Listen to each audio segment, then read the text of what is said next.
పాలనలో కాంగ్రెస్ ప్రభుత్వం ఉద్యోగ నియామక పత్రాలు నిరుద్యోగులకు ఇచ్చింది. ఇదే కాదు 30,000 నియామకాలనే కాదు 35,000 ఉద్యోగ నోటిఫికేషన్లు ఇచ్చినాం. ఇవాళ పోటీ పరీక్షలకు నిరుద్యోగులు ప్రిపేర్ అవుతున్నారు. ఈ సంవత్సరం ఆఖరు లోపల ఇంకొక 35,000 ఉద్యోగాలు ఇచ్చే బాధ్యత మాది అని చెప్పి ఈ సందర్భంగా నిరుద్యోగ యువకులకు నేను మాట ఇస్తున్నా. ఇదే కాదు మొదటి సంవత్సరంలో 65,000 ఉద్యోగాలు. ఈ దేశంలో ఏ రాష్ట్రం కూడా నిరుద్యోగులకు ఉద్యోగ అవకాశాలు ఇవ్వలేదు.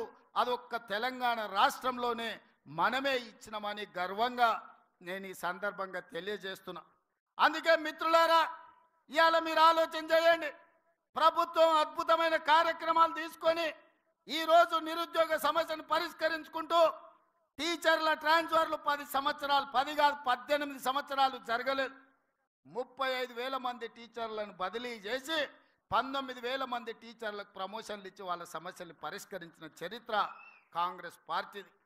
పాఠశాలల్లో విద్యుత్తు లేక కంప్యూటర్లు ఇచ్చినా బిల్లులు కట్టక వాళ్ళు కంప్యూటర్లు వాడలే. అందుకే పాఠశాలల్లో ఉచిత విద్యుత్తునిచ్చి చదువుకునే విద్యార్థులను ఆదుకునే ప్రయత్నం చేసినాం. ఇదే కాదు చదువుకునే డిగ్రీ పట్టా పొందినా సరైన ఉద్యోగం వస్తలేదు. డిగ్రీలు చేతులు పట్టుకొని నిరుద్యోగులుగా తిరుగుతున్న వాళ్లకు సాంకేతిక నైపుణ్యాన్ని నేర్పించాలి అని యంగ్ ఇండియా స్కిల్స్ యూనివర్సిటీని ప్రారంభించి ఈరోజు దేశానికి ఆదర్శంగా నిలబడ్డ రాష్ట్ర ప్రభుత్వం ఏదైనా ఉంది అంటే అది తెలంగాణ రాష్ట్ర ప్రభుత్వం. ఇదే కాదు మన ఒలింపిక్స్లో మీరు చూసిండ్రు, భారతదేశం ఉత్త చేతులతోనే వచ్చింది. 140 కోట్ల జనాభా ఉండి 50% పైగా యువత ఉన్న భారతదేశం ఈరోజు ఒలింపిక్స్లో ఒక్క మెడల్ కూడా రాలేదు అంటే ఈ దేశానికి అవమానం కాదా? నరేంద్ర మోడీ గారు మీరు ఆలోచన చేయండి. అందుకే సౌత్ కొరియాకి వెళ్ళి సౌత్ కొరియాలో మొత్తం ఆ దేశమే మన తెలంగాణ రాష్ట్రం అంత ఉంటుంది. అట్లాంటి దేశం దాదాపుగా 36 మెడల్స్ కొట్టింది. ఒక్క సౌత్ కొరియన్ స్పోర్ట్స్ యూనివర్సిటీలో 16 మందికి మెడల్స్ వచ్చినాయి. ఒకే అమ్మాయి 3 గోల్డ్ మెడల్స్ కొట్టింది. నేను అక్కడికి వెళ్ళి వాళ్ళని చూసిన. అక్కడ వాళ్ళకు ప్రభుత్వం కానీ ప్రైవేట్ వాళ్ళు కానీ ఆ యువకులకు సరైన శిక్షణ ఇవ్వడం వల్ల వాళ్ళు ఒలింపిక్స్లో మెడల్ కొట్టినారు. అందుకే తెలంగాణ రాష్ట్ర ప్రభుత్వం ఒక దీక్ష పూనింది.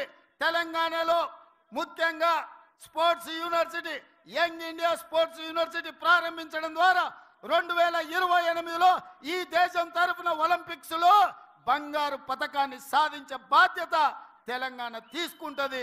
అందుకే స్పోర్ట్స్ యూనివర్సిటీని ఇవాళ మనం తెలంగాణ రాష్ట్రంలో మనం ప్రారంభించుకుంటున్నాం. ఒక పక్కన ఇన్ని మంచి కార్యక్రమాలు తీసుకొని దేశానికి ఆదర్శంగా నిలబడే పనులను మనం చేపడుతుంటే ఔటర్ రింగ్ రోడ్ ఆనాడు అంతర్జాతీయ ఎయిర్పోర్టును రాజశేఖర రెడ్డి గారు ఉన్నప్పుడు నిర్మిస్తే హైదరాబాదు నగరం అంతర్జాతీయ నగరంగా ప్రఖ్యాతి పొందింది. ఇవాళ రీజనల్ రింగ్ రోడ్ RRR కోసం కోమటిరెడ్డి వెంకటరెడ్డి గారు, నేను ప్రధానమంత్రిని రవాణా శాఖ మంత్రిని ప్రతి ఒక్కరిని కలిసి రీజనల్ రింగ్ రోడ్డు తీసుకొచ్చి ఈ నగరాన్ని విశ్వ నగరంగా మార్చడానికి ఈరోజు మేము ప్రయత్నం చేస్తున్నాం. తొందరలోనే మనకు రీజనల్ రింగ్ రోడ్డు రాబోతుంది. ఇదే కాదు కులీ కుతుబ్ షాహీ నిజాం హైదరాబాదు నగరాన్ని నిర్మిస్తే రెండవ నగరం సికింద్రాబాదును బ్రిటిషర్స్ నిజాం నిర్మించిండు. సైబరాబాదును చంద్రబాబు నాయుడు రాజశేఖర రెడ్డి నిర్మించిండు. మరి ఈనాడు ఈ ప్రభుత్వం కాంగ్రెస్ పార్టీ 4th సిటీని ఫ్యూచర్ సిటీని ముచ్చర్లలో నిర్మించబోతుంది. ప్రపంచానికి ఆదర్శంగా ఉండే అధునాతనమైన నగరాన్ని నిర్మించే బాధ్యత మన ప్రభుత్వం తీసుకున్నది. మరి ఇన్ని కార్యక్రమాలను తీసుకున్నప్పుడు మిత్రులారా, ముఖ్యమంత్రిగా ఒకవైపు పనులను నిర్వహిస్తూనే పార్టీ కార్యక్రమాలను కూడా జోడెద్దుల్లాగా మనం ముందుకు తీసుకెళ్ళాలి. అందుకే ఈనాడు శ్రీమతి సోనియా గాంధీ ఖర్గే గారిని నేను కలిసి పార్టీ అధ్యక్షుడిగా పూర్తి సమయాన్ని ఇచ్చే నాయకుడిని నియమించండి.